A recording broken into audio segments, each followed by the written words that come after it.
యేసు తన 12 మంది శిష్యులకు ఆజ్ఞాపించుట చాలించిన తరువాత వారి పట్టణములలో బోధించుటకును ప్రకటించుటకును అక్కడి నుండి వెళ్ళిపోయెను. క్రీస్తు చేయుచున్న కార్యములను గూర్చి యోహాను చెరసాలలో విని, రాబోవువాడవు నీవేనా, మేము మరియొక్కని కొరకు కనిపెట్టవలెనా అని ఆయనను అడుగుటకు తన శిష్యులను నంపెను. యేసు వారిని చూచి, మీరు వెళ్ళి విన్నవాటిని కన్నవాటిని యోహానుకు తెలుపుడి.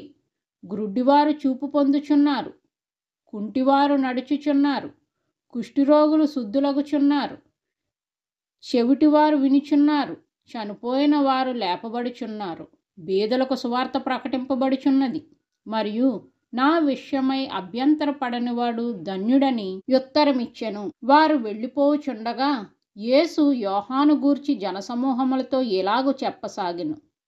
మీరేమి చూచుటకు అరణ్యంలోనికి వెళ్ళితిరి? గాలికి కదులుచున్న రెల్లునా? మరి ఏమి చూడ వెళ్ళితిరి?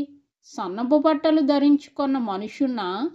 ఇదిగో, సన్నపు బట్టలు ధరించుకొనివారు రాజగృహములలో నుందురు గదా. మరి ఏమి చూడ వెళ్ళితిరి? ప్రవక్తనా? అవును గాని ప్రవక్త కంటే గొప్పవానినని మీతో చెప్పుచున్నాను. ఇదిగో, నేను నా దూతను నీకు ముందుగా పంపుచున్నాను. అతడు నీ ముందర నీ మార్గమును సిద్ధపరచును అని ఎవని గూర్చి వ్రాయబడను అతడే ఈ యోహాను. స్త్రీలు కనిన వారిలో బాప్తీసమిచ్చు యోహాను కంటే గొప్పవాడు పుట్టలేదని నిశ్చయముగా మీతో చెప్పుచున్నాను. అయినను పరలోక రాజ్యంలో అల్పుడైన వాడు అతని కంటే గొప్పవాడు. బాప్తీసమిచ్చు యోహాను దినములు మొదలుకొని ఇప్పటి వరకు పరలోక రాజ్యము బలాత్కారంగా పట్టబడుచున్నది, బలాత్కారులు దానిని ఆక్రమించుకొనుచున్నారు. యోహాను కాలం వరకు ప్రవక్తలందరూ ప్రవచించుచూ వచ్చిరి, ధర్మశాస్త్రము సహా ప్రవచించుచూ నుండెను. ఈ సంగతిని అంగీకరించుటకు మీకు మనస్సుంటే రాబోవు ఏలియా ఇతడే. వినుటకు చెవులు గలవాడు వినుగాక. ఈ తరం వారిని దేనితో పోల్చుదును? సంత వీధులలో కూర్చునియుండి మీకు పిల్లను గ్రోవి ఊదితిమి గాని మీరు నాట్యమాడరైతిరి, ప్రాలాపించితిమి గాని మీరు రొమ్ము కొట్టకొనరైతిరని తమ చెలికాండ్రితో చెప్పి పిలుపులాటలాడుకుని పిల్లకాయలను పోలియున్నారు.